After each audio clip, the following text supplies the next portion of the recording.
obligation. Yeah, yeah. So there are those that say, and this is an example I've given before, right? Let's say, your parents, you are parents, your grandparents.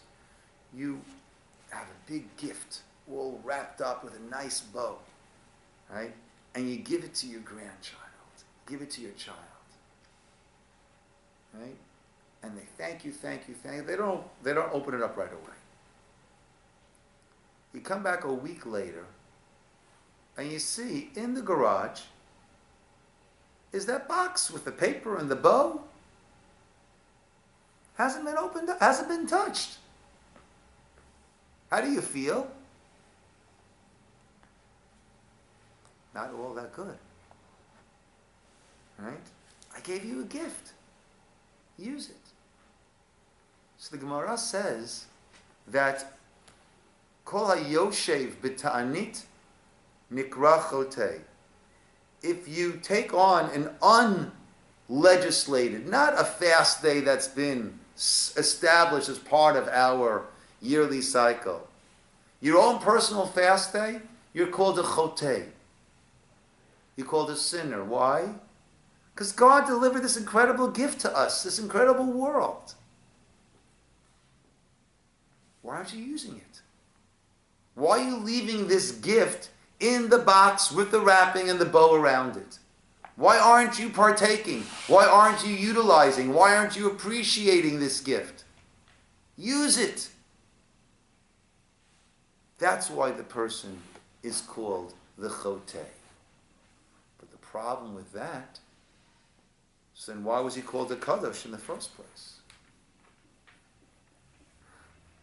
If that's the case, that God gave us this incredible gift, he's a chotei, right? So then why is he a chotei? Right? Because he should be using God's gift. So why is he called a kadosh? So why do we say kadosh hu la'Hashem? Let's decide. Are we supposed to use this world? He's a chotei. We're not supposed to use the world? We can step it up. He's a kadosh. But decide which way you want to go with it. You can't have it both ways. Well, you can have it both ways. Why? Because we are constantly changing, and we find ourselves in different situations. Ideally, and this is what Rabbi Schwab says, ideally, we are partaking of this world and using it properly.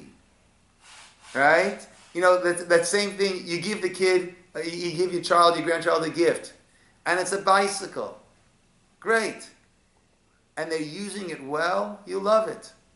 They start to go off of, they start to drive recklessly with it. Right? You give a child, you buy a car for a kid, and they're driving recklessly with it. Right? That's dangerous. Right? You can't have that. That's ruining this gift.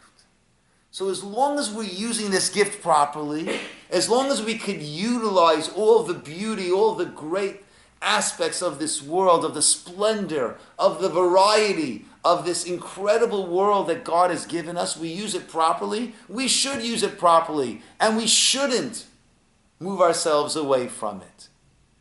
If we see that we can't, and we decide, I've got to rein myself in. So then, it's the proper step to take. Right? You give someone a bottle of Glenlivet as a gift. But they say, listen, I struggle with this stuff. Let me put it under lock and key. And my wife's going to let me know when I can have a sip and when I can't. Right? You appreciate that. So the person is a kadosh, is a holy person for recognizing the issues that they have and taking the steps to deal with it. But the person also is a chote that they should have done better not to get themselves to that point in the first place. So it really is both. Ideally, we utilize this world and we utilize it properly, measured, with appreciation, with responsibility. If we realize that we can't, then the kadosh thing to do is to make certain guidelines, added guidelines for ourselves. And that's the proper thing to do, but ideally we shouldn't have gotten there in the first place.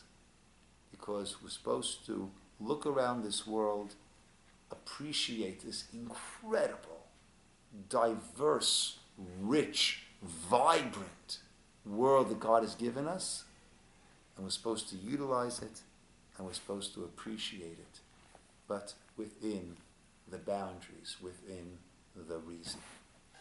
So that's the chote and the kedusha that we find by the Nazir. Yeah. I have a question. Please. One's decision to become a Nazir.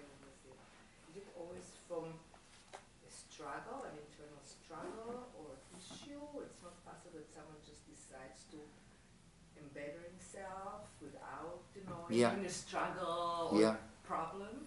Yeah. So in such a case, look, that, what you're saying is true, and maybe that's another approach. For some people, it's a chote that they got to that point. And for some people, right, perhaps for such a person, then the chet is what Janet had said. The coming down afterwards. Right? Perhaps there are elements of both. Yeah. But I agree with you. It doesn't have to be just that, I can't control myself, let me put these things on. Or what if... Right? No, it could be, sometimes, if I don't want to eat that chocolate, I'll take a little piece of basar to become bisari. That way I know I can't have the chocolate. So they're already controlling it. Now, ideally, I should be able to control myself not have the chocolate, even if I'm not bisari. Right? But if I know I'm going to be tempted to have the chocolate, if I'm not basari, better to have a little piece of the basar. That way, it's no longer, right? It's rabbinic dieting, right? 6 hours. By 6 hours later, I'm okay already. Yeah. And after 6 hours, you take 2 pieces of chocolate. Yeah. But that's the problem, right? After you go jogging, you figure, I've earned this, and then you have all that. Look at that club. Sometimes it could be like diabetes. Sometimes it's genetic, and you're doing nothing wrong. You've eaten rationally and everything. In such a case, you have a little bit of absolutely insulin resistance. Absolutely. But there's and so then you take the steps almost right away. Yeah, and that's I agree with that. As soon as you have feedback information. Yeah. Well, is that then a chata? If it's something out of your control, then a person has their diabetic, whatever it might be. What's out of your control, you're not a chata. Applying it to this, and then Thanks, Dov. Supposing you want to be reserving the right to do the appropriate thing.